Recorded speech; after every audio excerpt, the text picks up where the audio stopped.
आज जो है हम आपको पढ़ाएंगे एक टॉपिक कोलिगेटिव प्रॉपर्टीज। ये बहुत ही इंपॉर्टेंट टॉपिक है।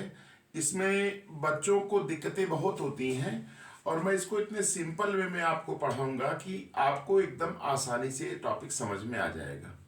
कोलिगेटिव प्रॉपर्टी, सबसे पहले बेटा हम इसके विषय में बताएंगे कोलिगेटिव प्रॉपर्टी क्या होता है और फिर कौन कौन सी प्रॉपर्टी कोलिगेटिव प्रॉपर्टी है, इसका डिस्कशन करेंगे। और इन्हीं पे न्यूमेरिकल्स आपके कॉम्पिटिटिव एग्जाम्स में भी आते हैं और इन्हीं पे क्वेश्चंस आपके जो है एकेडमिक एग्जाम में भी आते हैं। तो आप लोग इसको ध्यान से देखिए, आपको समझ में जरूर आएगा। तो चलिए आज शुरू करते हैं हम इस टॉपिक को, कोलिगेटिव प्रॉपर्टीज। देखिए कोलिगेटिव प्रॉपर्टी की बात क्या होती है, कहते किसे हैं, माने सॉल्यूशन की वह प्रॉपर्टी, सॉल्यूशन की वह property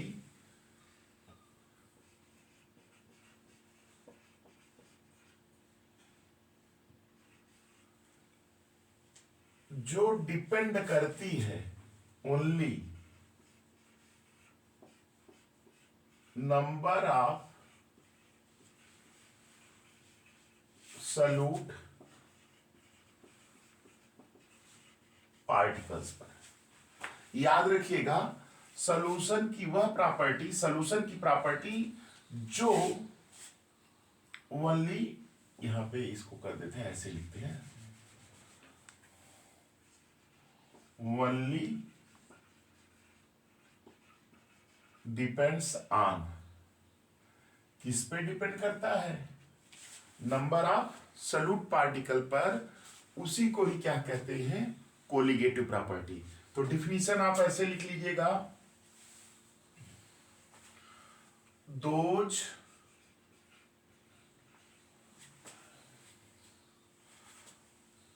properties of solution which only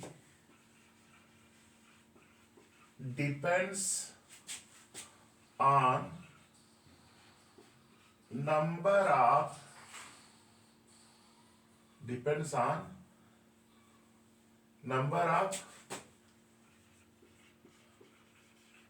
solute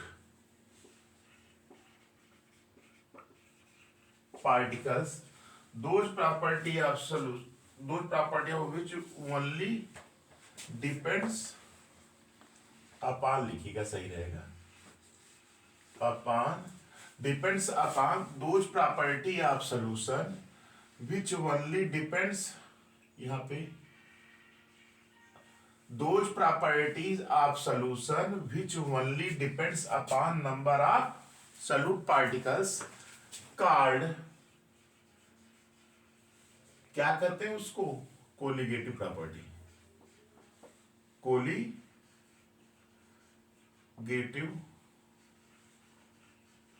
property. याद रखिएगा, ये डिफिनीशन आपको समझ में आ गई होगी कि जैसे अगर आपसे कोई पूछता है कि व्हाट इज कोलिगेटिव प्रॉपर्टी, तो आप सीधे इसको बता देंगे कि सॉल्यूशन की प्रॉपर्टी जो only depends upon number of solute particles, उसी को क्या कहते हैं, कोलिगेटिव प्रॉपर्टी कहते हैं।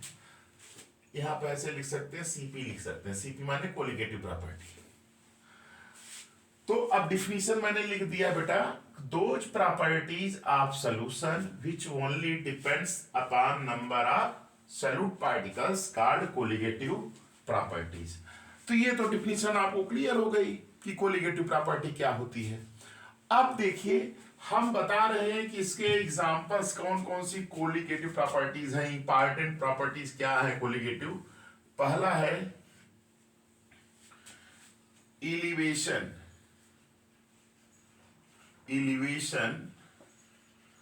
elevation in boiling point। दूसरा है इलिवेशन के बाद डिप्रेशन होता है,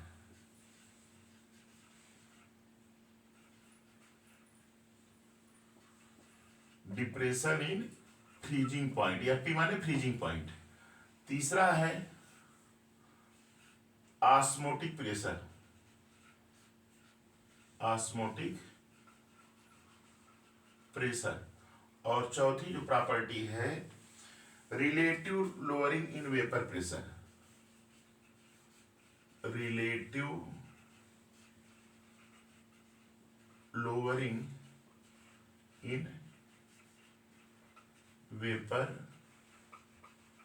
प्रेशर। देखिएगा, देखिए आपके एग्जाम में ऑब्जेक्टिव क्वेश्चंस आता है तो इस पॉइंट पे क्वेश्चंस बनता है क्या। देखिए एक तो आप ये याद रख लीजिएगा कि क्वेश्चंस क्या पूछ दिया, जैसे इस पे विच इज कोलिगेटिव प्रॉपर्टीज, जैसे ये आ गया, पहला ऑप्शन दे दिया गया boiling point,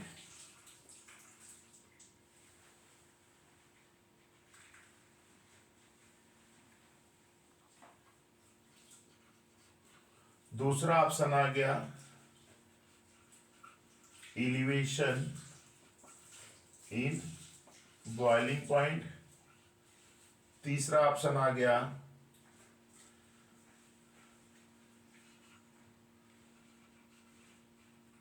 vapour pressure,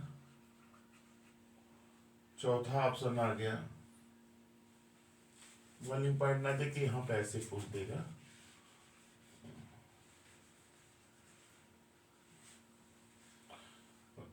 elevation in boiling point आ गया, वेपर प्रेशर आ गया और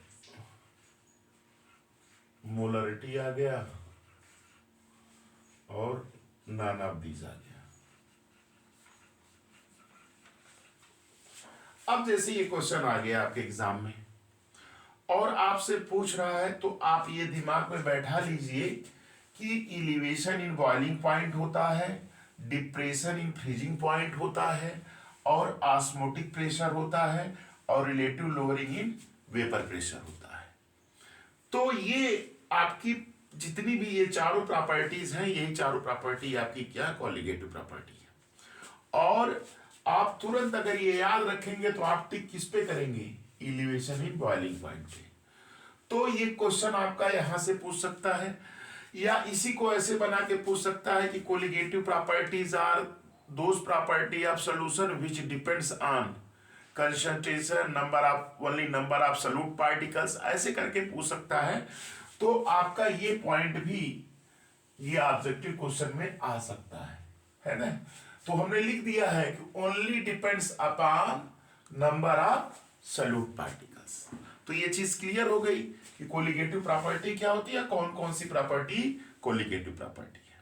चलिए अब हम आपको ये कोलिगेटिव प्रॉपर्टी जो है एलिवेशन इन बॉइलिंग पॉइंट यही पढ़ाने जा रहे हैं। चलिए ठीक है, नोट कर लीजिएगा आप लोग।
चलिए अब हम शुरू कर रहे हैं एलिवेशन,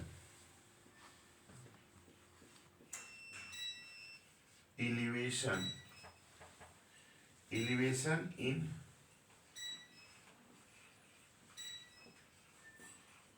बॉइलिंग पॉइंट, ये टॉपिक हमारा आज शुरू करें। इलिवेशन इन बॉइलिंग पॉइंट क्या होता है, तो इसकी चर्चा हम कर रहे हैं। सबसे पहले बेटा लोग ये ध्यान दीजिएगा कि बॉइलिंग पॉइंट किसे कहते हैं। अगर बॉइलिंग पॉइंट आपको समझ में आ जाएगा तो आपको इलिवेशन इन बॉइलिंग पॉइंट आ जाएगा। तो चलिए देखिए, पहले हम बॉइलिंग पॉइंट की चर्चा करते हैं। बॉइलिंग पॉइंट, ये देखिए, द टेम्परेचर, याद रखिए, the temperature at which vapour pressure of liquid becomes equal to atmospheric pressure, माने वह टेम्परेचर जिस पर किसी भी लिक्विड का वेपर प्रेशर बराबर हो जाता है एटमॉस्फेरिक प्रेशर के, उस टेम्परेचर को ही क्या कहते हैं, बॉइलिंग पॉइंट। क्या कहते हैं, boiling point. Vapour pressure of liquid becomes equal to atmospheric pressure, यानी the temperature at which vapour pressure of liquid becomes equal to atmospheric pressure, that temperature is known as boiling point. याद रखिएगा, वो boiling point. समझ में आया? अब चलिए देखिए, इलिवेशन इन बॉइलिंग पॉइंट क्या होता है। जैसे देखिए, ये आपका प्योर सॉल्वेंट है, ये आपका क्या है, यहां पे हमने क्या लिया, प्योर सॉल्वेंट। यहां पे हमने क्या लिया, प्योर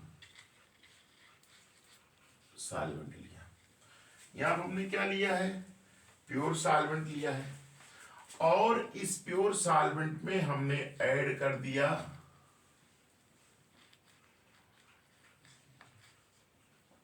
नॉन वोलेटाइल सॉल्यूट। हमने नॉन वोलेटाइल सॉल्यूट ऐड कर दिया। चलिए, जब हमने सॉल्यूट को ऐड करेंगे इसमें, तो बेटा ये क्या बन जाएगा, ये आपका क्या बन जाएगा, सॉल्यूशन बनेगा। क्या बनेगा, सॉल्यूशन। इसमें क्या होगा, सॉल्यूशन में सॉल्यूट होगा और क्या होगा, सॉल्वेंट होगा, है कि नहीं। चलिए, अब हम आपको बताने जा रहे हैं बॉइलिंग पॉइंट। तो आपको समझ में आ गया कि वह टेम्परेचर जिस पर लिक्विड का वेपर प्रेशर बराबर हो जाता है एटमॉस्फेरिक प्रेशर के, the temperature at which vapour pressure of any liquid becomes equal to atmospheric pressure, that temperature is known as boiling point. ये तो समझ में आ गया बेटा। अब हम आपको ये इलिवेशन इन बॉइलिंग पॉइंट समझा रहे हैं। इलिवेशन इन बॉइलिंग पॉइंट क्या होता है, देखिए समझिए मेरी बातों को। ये प्योर सॉल्वेंट है, प्योर सॉल्वेंट। अब इस प्योर सॉल्वेंट में आपने क्या मिला दिया, नॉन वोलेटाइल सॉल्यूट मिला दिया। क्या मिला दिया, नॉन वोलेटाइल सॉल्यूट मिला दिया। अब नॉन वोलेटाइल सॉल्यूट बेटा जब मिला देंगे तो क्या होगा, यहां सॉल्यूट और सॉल्वेंट मिलकर के सॉल्यूशन बना लेंगे। देखिए, इसका वेपर प्रेशर ज्यादा होगा। यहां देखिए क्या होता है, ये जैसे है आपने मिलाया है, तो यहां पे जो सॉल्यूट है, सॉल्यूट के पार्टिकल्स हिंडरेंस करेंगे, बाधा डालेंगे सॉल्वेंट मॉलिक्यूल में, है ना। तो डिफिनेशन पहले समझिए कि when we add non volatile solute in pure solvent, when we add non volatile solute in pure solvent, then boiling point of solution increases. Boiling point increase कर जाता है, यानी यहां वेपर प्रेशर क्या होगा, घटेगा। इसका वेपर प्रेशर क्या रहेगा, ज्यादा रहेगा। इसका वेपर प्रेशर क्या रहेगा, कम रहेगा। क्यों कम रहेगा भैया, यहां पे क्या होता है, जो सॉल्वेंट मॉलिक्यूल जो होते हैं उनके बीच में अवरोध आ गया। क्या आ गया, अवरोध आ गया, रुकावट आ गई। तो यहां वेपर प्रेशर क्या होगा, कम होगा। लेकिन बॉइलिंग पॉइंट इसका क्या हो जाएगा, बढ़ जाएगा। तो डिफिनीशन बेटा आपके सामने है कि when we add non-volatile solute in pure solvent, then boiling point of solution increases. Boiling point of solution increases, and the increase in boiling point is known as elevation in boiling point. समझ में आ गया कि जब हम pure solvent में non volatile solute मिलाते हैं, जैसे प्योर सॉल्वेंट है, नॉन वोलेटाइल सॉल्यूट मैंने मिला दिया तो सॉल्यूशन बन गया। जो सॉल्यूशन बना उसका बॉइलिंग पॉइंट क्या होगा, ज्यादा होगा। तो ये जो बॉइलिंग पॉइंट बढ़ जाता है, ये बॉइलिंग पॉइंट बढ़ने को ही क्या कहते हैं हम केमिस्ट्री में, एलिवेशन इन बॉइलिंग पॉइंट। समझ में आ गया होगा तो लिख लेते हैं इसको। When we add non-volatile solute in pure solvent, then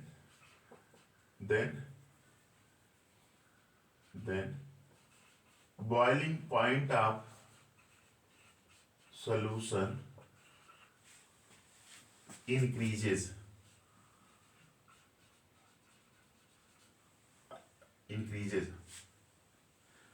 increases.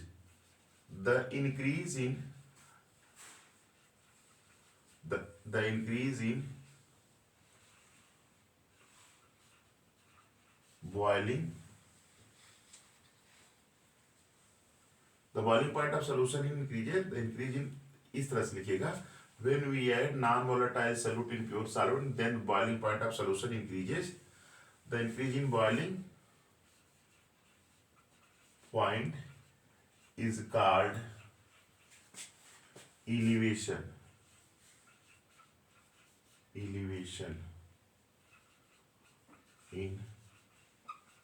boiling point। याद रखिएगा, एलिवेशन का मतलब होता है बॉइलिंग पॉइंट का बढ़ना। भाई यहां प्योर सॉल्वेंट है, व्हेन यहां पे हमने देखिए, when we add non volatile solute in pure solvent, then boiling point of solution increases. The increase in boiling point is called elevation in boiling point. इसी को क्या कहते हैं, एलिवेशन इन बॉइलिंग पॉइंट। अब देखो जैसे इसको समझ लो, late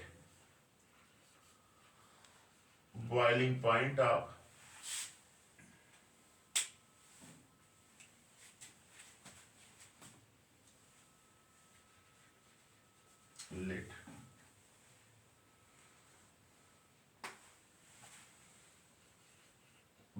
point of pure solvent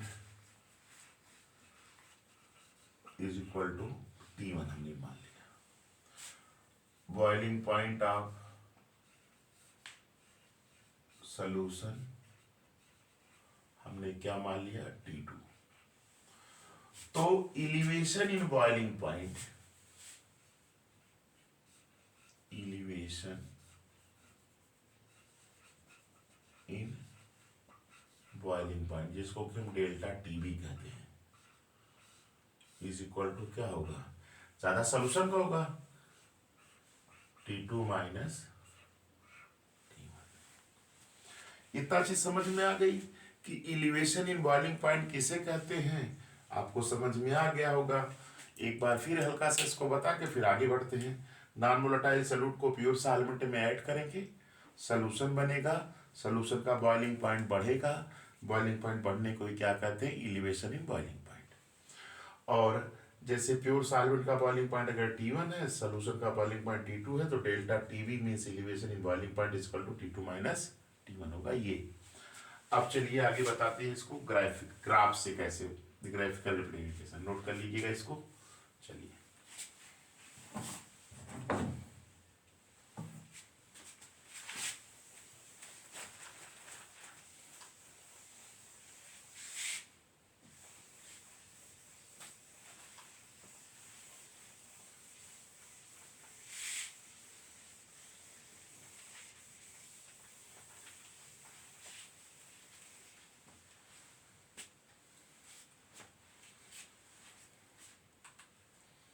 देखिए यहाँ ग्राफ ही बता दे रहे हैं यहाँ पे।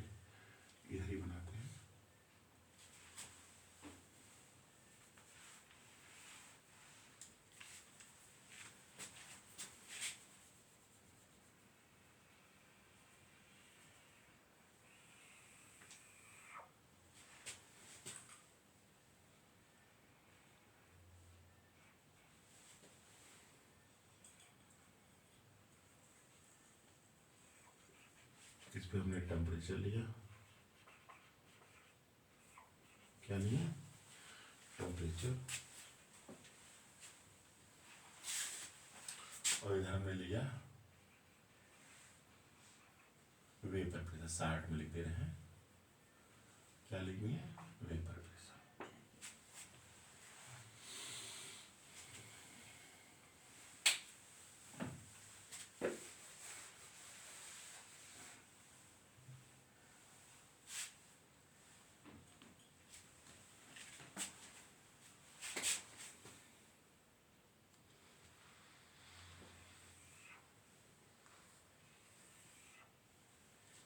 थोड़ा सा टेढ़ा हो गया, ऐसे बनाते हैं इसको।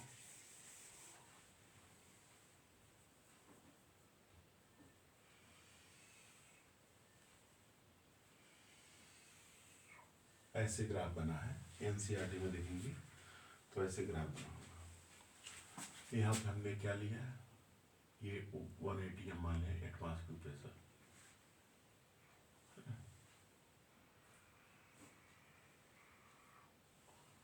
ये क्या मान ली है, 180।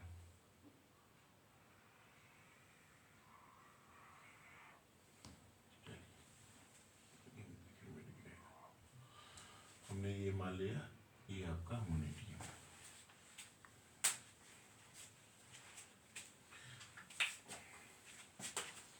कर्व ए क्या है आपका, सॉल्वेंट का है, सॉल्वेंट, और नीचे क्या है आपका, सॉल्यूशन का। इसको हमने यहां से बुला दिया,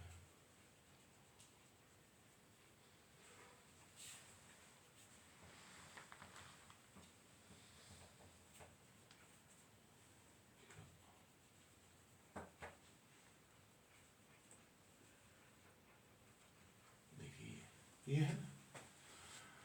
चलिए ये बना लिए ग्राफ।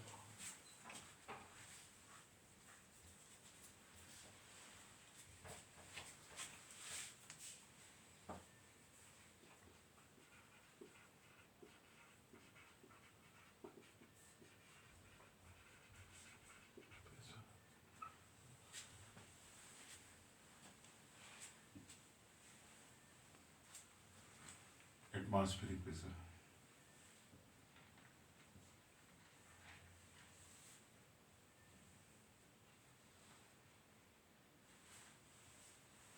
एटमॉस्फेरिक प्रेशर,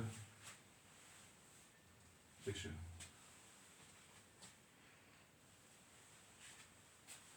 एटीएम इसको 60 में कहते हैं, एटीएम एटमॉस्फेरिक प्रेशर है, 1 एटीएम इसको कह सकते हैं। देखिए अब इस कर्व को देखिए, ये कर्व ए है, ये क्या है, बी है। अब समझा रहे हैं हम आपको, जैसे देखिए बेटा समझ लीजिएगा, ये कर्व बना दिए, एक्स एक्सिस लिख लीजिएगा, ये वाई एक्सिस। देखिए समझा दे रहे हैं, लिखाना जरूरी नहीं है, सब समझ में आ जाएगा आपको। देखिए वेपर प्रेशर इधर ये है और ये आपका टेम्परेचर है। इस कर्व से क्लियर हो रहा है कि जो सॉल्यूशन है, देख रहे नहीं है, सॉल्यूशन का बॉइलिंग पॉइंट ये क्या है आपका, T2 होगा, और ये क्या है, इसका बॉइलिंग पॉइंट क्या होगा, T1। इसका सॉल्वेंट का वेपर प्रेशर क्या है, ज्यादा है भाई, सॉल्वेंट का वेपर प्रेशर ज्यादा है ना, लेकिन उसका बॉइलिंग पॉइंट क्या है, कम है। और यहां देखिए सॉल्यूशन का वेपर प्रेशर क्या है, कम है, इसीलिए कर्व नीचे है ना इसके सॉल्वेंट के। तो नॉन वोलेटाइल सॉल्यूट मिलाएंगे तो सॉल्यूशन का वेपर प्रेशर क्या होगा, घटेगा, लेकिन बॉइलिंग पॉइंट क्या होता है, देख रहे ना, बढ़ जा रहा है। और इन्हीं दोनों का जो डिफरेंस है बेटा, ये बीच वाला देख रहे ना, ये इसी डिफरेंस को ही बेटा क्या कहेंगे, डेल्टा टीबी कहेंगे। यही डिफरेंस क्या है, डेल्टा टीबी है। और डेल्टा टीबी ही क्या है बेटा, ये एलिवेशन इन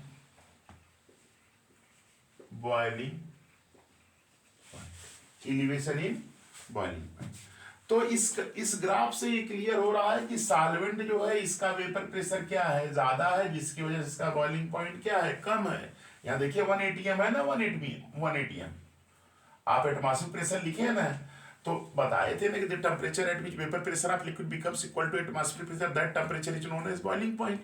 तो अब ये सॉल्यूशन का बॉइलिंग पॉइंट इस कर्व से देखिए सॉल्यूशन का ज्यादा है और सॉल्वेंट का क्या है, कम है, और दोनों का डिफरेंस ही क्या कहलाता है, एलिवेशन इन बॉइलिंग पॉइंट। तो ये तो क्लियर हो गया। अब देखिए इसके फार्मूले दिखा दे रहे हैं बेटा, यहीं पे लिखा दे रहे हैं। एक्सपेरिमेंटली अप्रूव्ड किया गया है, एक्सपेरिमेंटली अप्रूव किया गया delta TB directly proportional to molality, MOL molality of solution. Delta TB किसके प्रोपोर्शनल होता है, मोलालिटी ऑफ सॉल्यूशन की होता है। अब इसको बेटा डेल्टा टीबी बराबर यहां हटाएंगे तो कांस्टेंट आएगा केबी इंटू मोलालिटी, ये आएगा, ये आपका फर्स्ट इक्वेशन है ना। चलिए इतना तो समझ में आ गया। इसी पे न्यूमेरिकल आएगा बेटा, बता रहे हैं ये डेल्टा टीबी क्या है, एलिवेशन इन बॉइलिंग पॉइंट। केबी जो होता है इसको याद रखिएगा, केबी को क्या कहते हैं हम लिख दे रहे हैं, EBULLIO,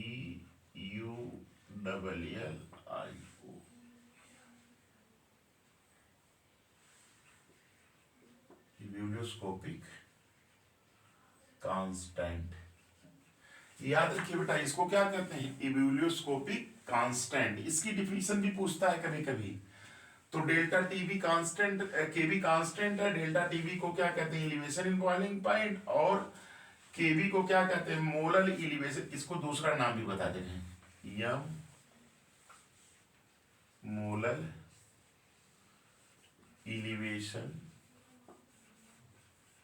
कांस्टेंट, दोनों नाम है, मोलर एलिवेशन कांस्टेंट या इब्यूलियोस्कोपिक कांस्टेंट कहते हैं केबी को।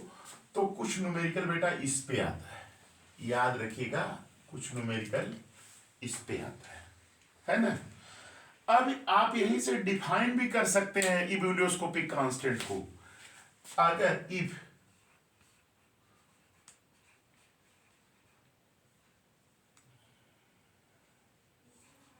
Molarity of solution becomes equal to 1, याद रखिएगा, तो उस दशा में डेल्टा टीबी किसके बराबर हो जाएगा बेटा, केबी की। डिफिनीशन आपकी बन गई क्या, when molarity of solution become unity माने एक, when molarity of solution become unity at that condition elevation in boiling point is known as ebullioscopic constant। समझ में आ गया कि केबी किसके बराबर हो जा रहा है, एलिवेशन इन बॉइलिंग पॉइंट के। तो आप डिफिनीशन यही बना लीजिएगा कि if the molarity of solution become unity at that condition elevation in boiling point is known as ebullioscopic constant, ऐसे भी कर सकते हैं। अब यहां मोलरिटी की वैल्यू रख दीजिए तो दूसरा फार्मूला आ जाएगा। मोलरिटी बराबर क्या होता है बेटा,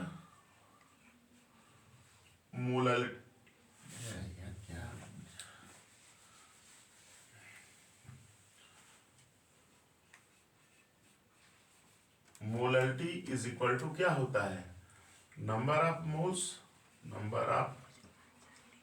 moles of solute upon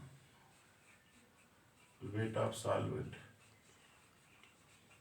in KG.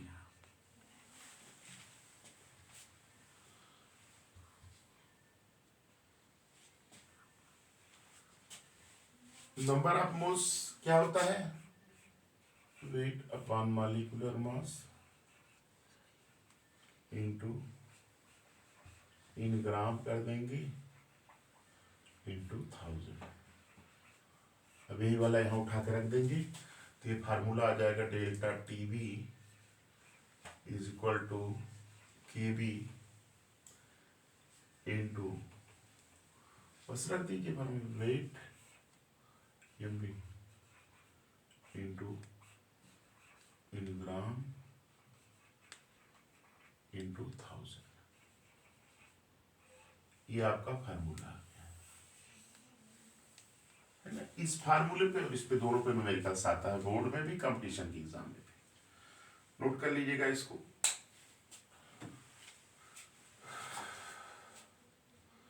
चलिए, मोलरिटी हो गया, ये सब बता दिए इसका formula, elevation in boiling point. अब देखिए एक चीज और बता दे रहे हैं, कहीं कहीं एनसीईआरटी में दिया है कि नहीं, नहीं दिया होगा तो बता दे रहे हैं आपको। चलिए ये हो गया। अब देखिए इस पे न्यूमेरिकल से ज्यादा आने के चांसेस हैं।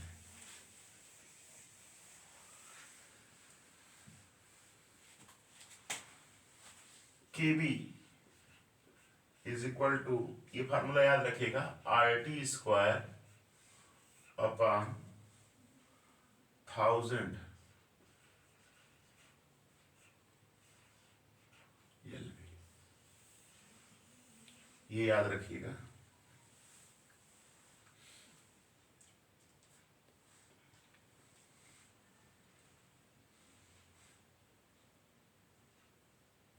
LV क्या है, latent heat of, latent heat of vaporization है, लेटेंट हीट ऑफ, यही तो है LV का नाम, वेपराइजेशन।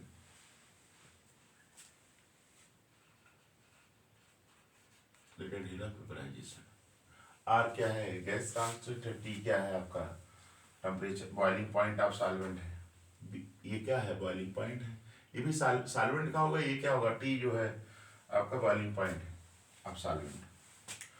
तो ऐसे इस पे भी आता है। तो ये चीज आप दिमाग में बैठा लीजिएगा। तो हमने जो आपके एलिवेशन इन बॉइलिंग पॉइंट